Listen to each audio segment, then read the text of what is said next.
ഇല്ലെങ്കിൽ ഈ മഹാത്യാഗി ഉണ്ടല്ലോ, ഒരു ഉറുമ്പിനെ പോലും നോവിക്കാതെ ഒരു ജന്മം മുഴുവൻ അഹിംസാ മന്ത്രങ്ങൾ ഉരുവിട്ട് പഠിച്ച ഈ മഹാമനുഷ്യ സ്നേഹി അതെല്ലാം മറന്നൊരു AK-47 എടുത്ത് എല്ലുന്തി കൂടുകുത്തിയ നെഞ്ചമർത്തി പിടിച്ച് പിന്നെ നിന്റെയൊക്കെ ഈ വർഗത്തിനെ ഇങ്ങനെ നിരത്തി നിന്റെയൊക്കെ ചെങ്കിലിട്ട് ഹറാം ഹറാം ഹറാം എന്ന്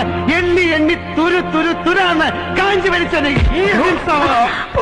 ഈ മഹായോഗി ഇങ്ങനെ തപസ് പോലെ കുനിഞ്ഞു കൂടി കുത്തിയിരുന്ന നൂറ്റി നെയ്തെടുത്ത് സ്വന്തം രാഷ്ട്രത്തിന് ഇവിടുത്തെ ആർഭാടങ്ങൾക്ക് അവകാശമില്ലാത്ത പാവം പ്രജകൾക്ക് സമർപ്പിച്ച ഈ തിരുവസ്ത്രം ഉണ്ടല്ലോടാ, കുറച്ചു മുമ്പ് നീ നിന്റെ മൂന്നാമത്തെ മുഖം എന്നെ കാണിക്കാൻ പൊന്തിച്ചു പിടിച്ച ഈ സാധനം, ഈ ഖദർ, ഇതിന് ദേശീയ പതാകയുടെ വിശുദ്ധി ഉണ്ടായിരുന്നു ഈ നാട്ടിലെ ജനങ്ങളുടെ മനസ്സില്, അവരുടെ ഞരമ്പില്, രക്തത്തില്. ഒരു രാഷ്ട്രത്തിന്റെ, ഒരു ജനതയുടെ മുഴുവൻ ആത്മാഭിമാനത്തിന്റെ ഊടും പാവുമാടാ വക്കച്ച അതാ ഇതിലൂടെ ഇങ്ങനെ തലങ്ങും വിലങ്ങും ഓടുന്നത്. അത് പക്ഷെ കെടുത്തി കളഞ്ഞു നീ നിന്റെ വർഗവും.